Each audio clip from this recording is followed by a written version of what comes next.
Une société n'est pas un tas d'individus. Elle est composée de groupes sociaux, objet d'étude de la sociologie. Mais que doit-on comprendre par cette notion de groupe social? Elle renvoie pour nous à une idée simple, traitée dans le chapitre précédent.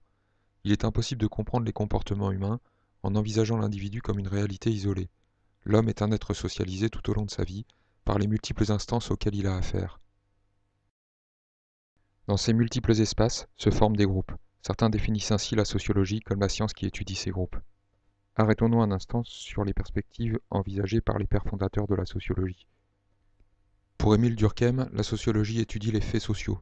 Il entend par là les contraintes imposées par la collectivité sur les comportements individuels. Particulièrement forte dans les sociétés primitives, la conscience collective, celle du groupe, détermine largement les consciences individuelles.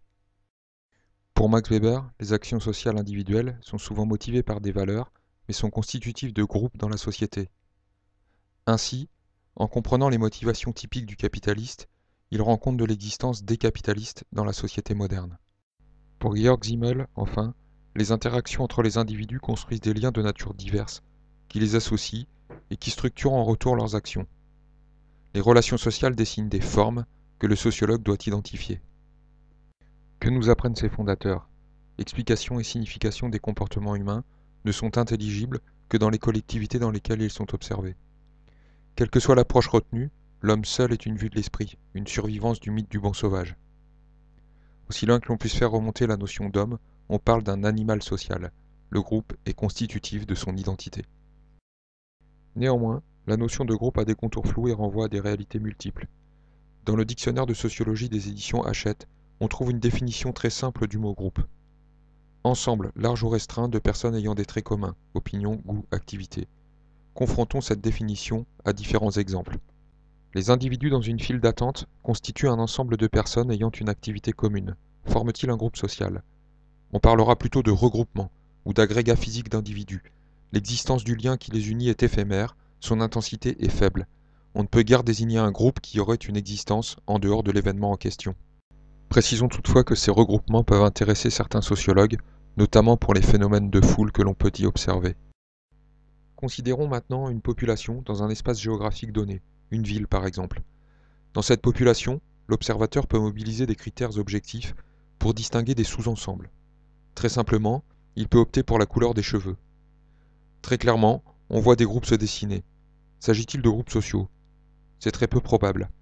Les individus regroupés peuvent n'avoir aucun lien entre eux et n'accorder aucune signification à l'appartenance à l'un de ces groupes. On parlera ici de catégories statistiques. Ce sont des ensembles définis par des critères objectifs par le statisticien ou le sociologue. Ils n'ont pas forcément de pertinence dans le vécu des acteurs sociaux. Plus significativement, la population de cette même ville se compose d'individus ayant des activités professionnelles différentes. On peut alors circonscrire des sous-ensembles dont on peut penser qu'ils auront une réalité plus forte dans la vie sociale. Travailler dans une même entreprise ou avoir un même emploi conduit souvent à des relations sociales, directes ou indirectes. On sait d'ailleurs que le lieu de travail est une instance de socialisation secondaire qui contribue à forger des identités sociales. Dès lors, il est probable que les membres d'un groupe ainsi observé éprouvent un certain sentiment d'appartenance. Dans leur expression la plus aboutie, les groupes sociaux sont en mesure de se mobiliser collectivement. Les membres agissent au nom du groupe. Le « je » des individus se soumet au « nous » de l'unité constituée. Les liens sociaux qui les unissent sont si puissants qu'ils forment un sujet social collectif, très identifiable dans la société.